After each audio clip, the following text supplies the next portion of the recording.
Can everyone see me? Can everyone hear me? Good. Hi. This is meditation log day 1, 15-minute meditation. It is July 9th, 2024. I have been reading a lot of books recently that mention meditation and talking to friends about meditation, and it's not a new concept. Obviously, you guys all know that meditation is a thing, and it's a thing that works for generating self-awareness and helping you organize your thoughts.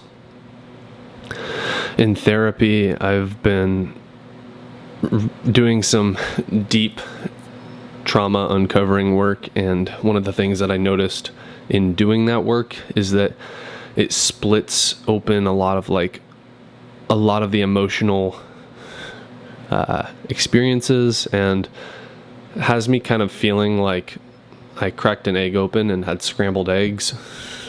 Just egg in the pan, you know? That's how I'm looking and seeing all my thoughts and experiences. And it's been a really positive experience, but also a really jarring experience, which has sort of drawn me back to desiring some type of meditation just to help me organize these thoughts. And again, it's been something that I've felt like I've known that I've needed to do. I just have been putting off and putting off and putting off.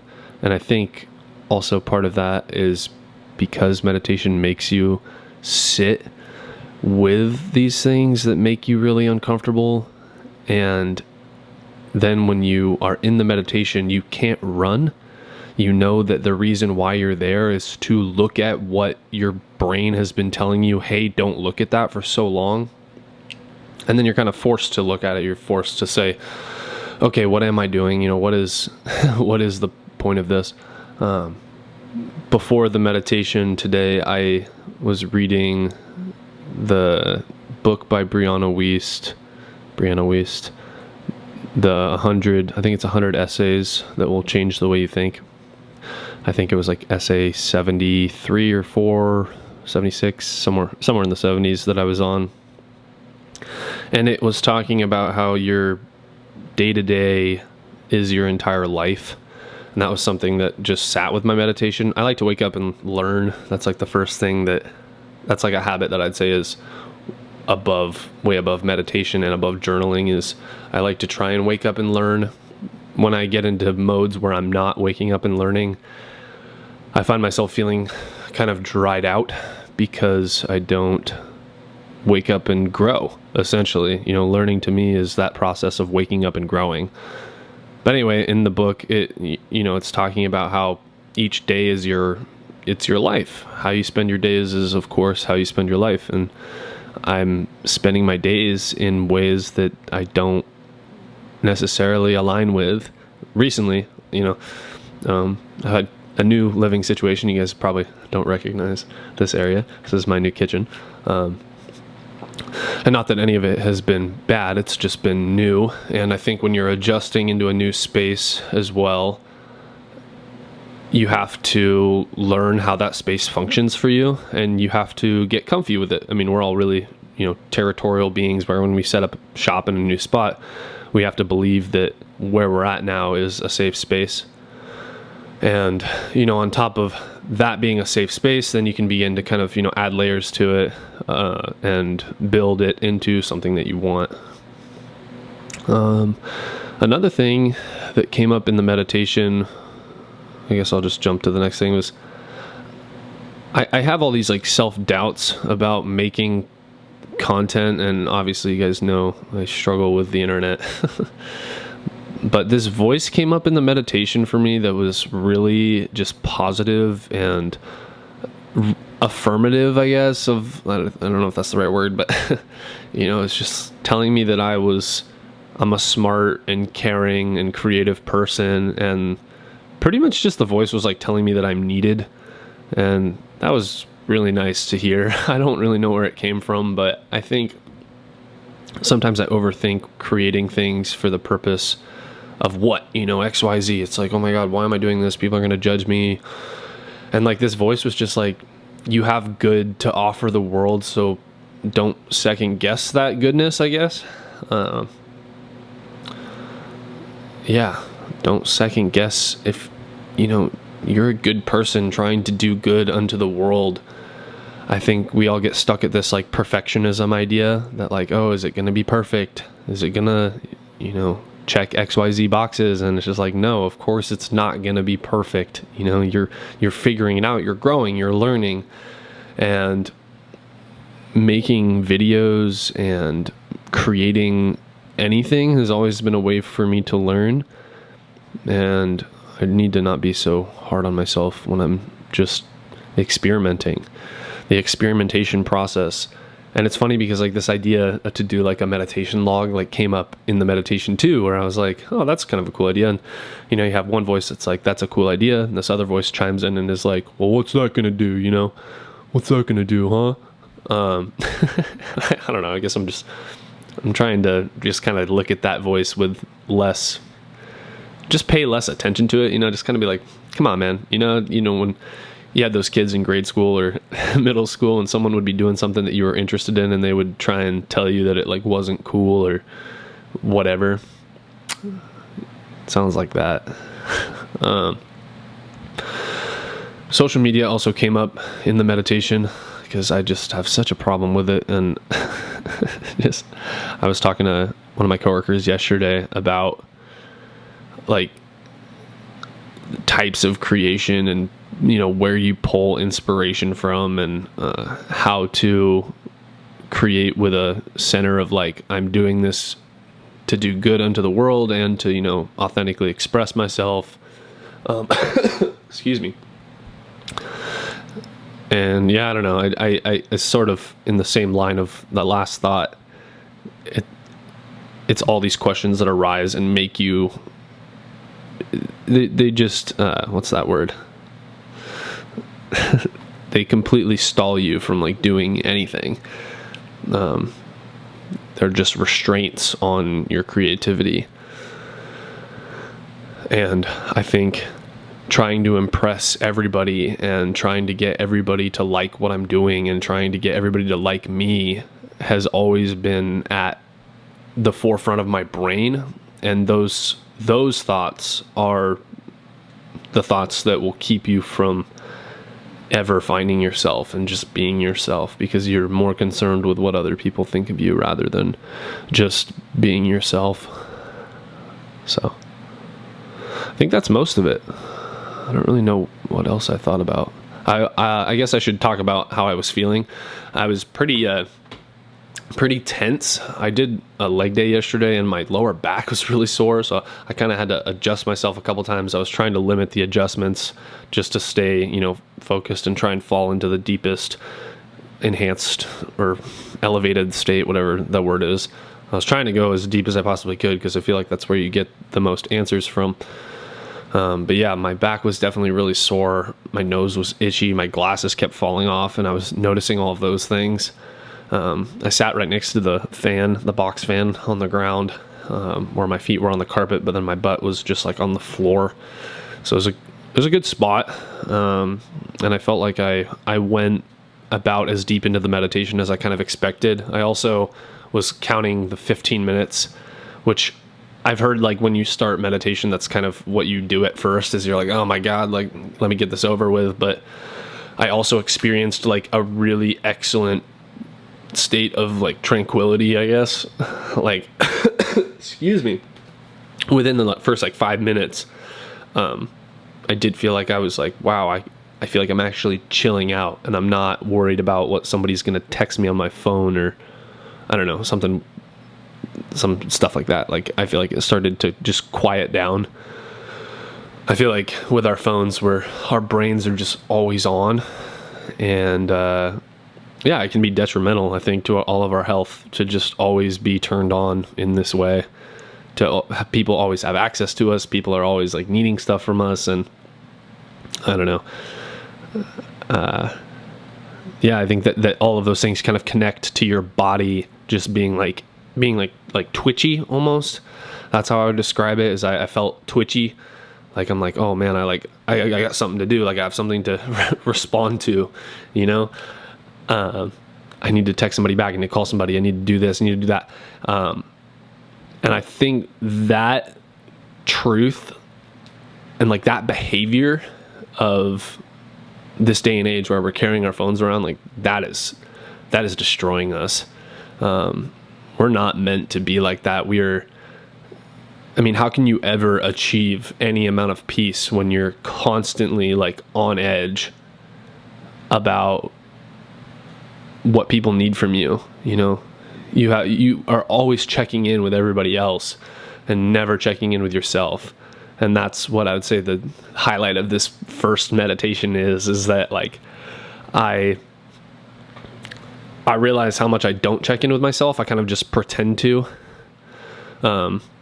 go by the wayside. You know, you have patterns that kind of keep you like that keep you awake, that keep you like in line, but they're not really you. They're just like what you do to get by, if that makes sense.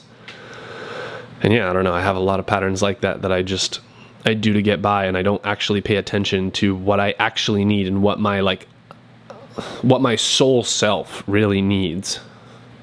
And knowing that there are like actionable things that I need to do to feed my soul and not just distract myself. Because so much of what I've been doing has been a distraction. So yeah, I think that's as crazy. I have this much to say. I also wanted to do this video log because I think I have an easier time talking about how I'm feeling rather than writing it. And I've been thinking about like the triple healer as like learning, reading, meditation, and writing. But I think this is kind of a form of writing. It's vocal writing, you know. I could pull something out of this thing that I've said and repurpose it for something else, and it would still be I don't know what I would use it for, but you know what I mean? It's all just mental practice. It's kind of like taking in new ideas, processing new ideas, outputting new ideas. And I think that's really growth. I mean, it's like taking in water as a plant, get a little sunshine, and then you sprout. Right? I hope you're all doing super well. I haven't decided if I'm going to post this on the day that I do it yet or not. I kind of want to just try and do it for 30 days and then maybe share something. Excuse me. But yeah, this was meditation 1. Thank you. Today is July 10th, 2024. It's a Wednesday. This is day 2 meditation log. I did a 15-minute meditation today in the same spot in my apartment on the rug. Today I actually sat my whole butt on the rug and faced a fan right towards my face, so it was blowing air at me the entire time. Excuse me, I just chugged the rest of my coffee. I feel that this meditation was less it felt a bit more disconnected than yesterday, which is just interesting. I mean, just going into a second day, you'd think like, oh, it'll feel the same and as productive. There was a sound coming from the fan that was really hard for me to turn off. Like I just, for some reason in my head, I cracked up this idea that like there was an intruder and somebody was just gonna come and like kill me while I was meditating. And I couldn't get this idea out of my head that I was like somebody, that window, it was open. I swear it was open and they're coming through the window. And that sort of trashed my meditation, I'm not gonna lie. So maybe next time I secure the space. It didn't entirely trash it, but I'd say I just kept thinking about it. But then when I got to probably about 10 minutes through, I was like, all right, if this person wanted to kill me, they would have killed me by now. Nobody would sit and watch somebody meditate and then murder them. Don't ask me why I got this idea. I've been watching The Punisher on Disney Plus, so maybe that all the violence in that show had some influence. But yeah, I still was able to, I think there's there's like states that I can notice in the meditation. The first state being kind of like you're noticing your surroundings, you're keeping track of things, you're feeling the fan, you're noticing sounds, how your body's feeling. My body felt a lot less tense today. I think a lot of that has to do with that I had a day to recover. I didn't have directly after leg day as I did yesterday. Still noticing though that I should probably be stretching a bit more. And kind of, I would say the thing that I noticed today and like spent the most time thinking about in the meditation was all of the inputs. It's a thought that I've like probably put a video up here before talking about how every input in your life changes your life. And right now I'm trying this 15 minutes of reading, meditation, and journaling, and going to try and do it for a month and just see how it feels. And just thinking of all of those things as, inputs, as things I'm trying, things I'm doing, what you're eating, what you're watching.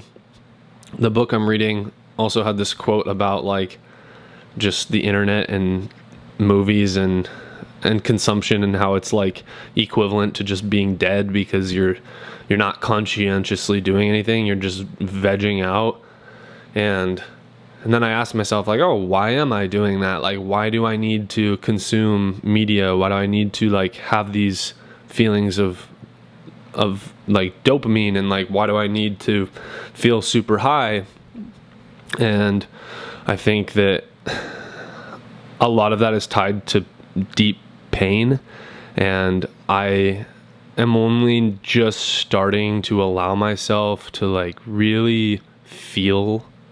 Not like entirely, like I know that's kind of a broad statement, and also it's kind of bullshit to say that I'm just now letting myself feel what happened to me and like my life experiences, but there is some honesty and truth to it. I think as human beings, when things happen to you that are traumatic, that are hurtful, that scar you, you bury them most of the time. Your body doesn't know how to deal with the pain at all. Excuse me. Your body has no idea how to deal with the pain. It doesn't know what to do with it. It like gets overwhelmed. And something that came out of that book, I don't know if I mentioned it in the last episode, the last book that I finished was called Whole Again by Andrew Mackenzie. I'm sorry, Jackson Mackenzie. Anyway, in that book, he talks about how your body will just create this protective shell around yourself because there's no other way to survive. Like, you don't have the tools and the skills to be able to process really heavy shit when it happens to you. And a lot of the time you create this protective self that then is entirely based on external rewards to validate itself. So then, tying in like external rewards into healing and realizing like, oh, instead of feeling who I am in its entirety, I numb it with all of this stuff, And what's the true cost of numbing yourself with all of these things? What is the true cost of that? And then tying it back to the book I'm reading now, I'm like, the true cost of it is your entire life. You will waste your life doing these things because you're trying to protect your life almost. It's this weird catch-22 where you're like wanting to protect your life so that you can live an okay life, but you're not really free. You're not free from suffering. I mean, you're never free from suffering. But yeah, those are my thoughts for the day. My best friend is texting me some wonderful news. I am going to probably get on the phone with him here soon. So I'm going to let you go. Meditation was overall fine today. I think for now I'm stating the 15 minutes. Maybe into the month I might try for longer. I'm really bad at keeping up with these types of things. I think unless they're simple and they're to the point and they're logical, and I like that I'm like 15 minutes of reading, 15 minutes of meditating, 15 minutes of writing, journaling, And if I stick to all that, then maybe I can, you know, go outside the bounds of it at some point. I was just thinking in the meditation too, like a thought that I had was, man, I feel like almost at the 15-minute mark some days, like I would want to meditate past that, just because, I mean, I've read enough self-help books that mention meditation and how it can take an extended period to get to the state that you actually want to get to. And like the beneficial state, you know, it's kind of like sitting in the sauna almost, where some people will go and they'll sit in the sauna for 5 minutes and they get a little sweat on and then they get out. And it's not that that's like not beneficial, but for the people that are in there for 20, 25 minutes, they have their body sent into like a higher state where they have to activate these heat shock proteins. And you've probably heard enough self-help gurus talk about those. If you don't, look them up. Point being, like, the whole point I'm trying to make is that there's thresholds that you pass in things that you do and how helpful they are to you. And I feel like when you pass a threshold, it becomes like super helpful, and then it probably evens out, you know, at some point. So yeah, I think that's it for the day. I love you guys. Thanks for watching this video. I hope you have a splendid rest of your day. Okay, bye.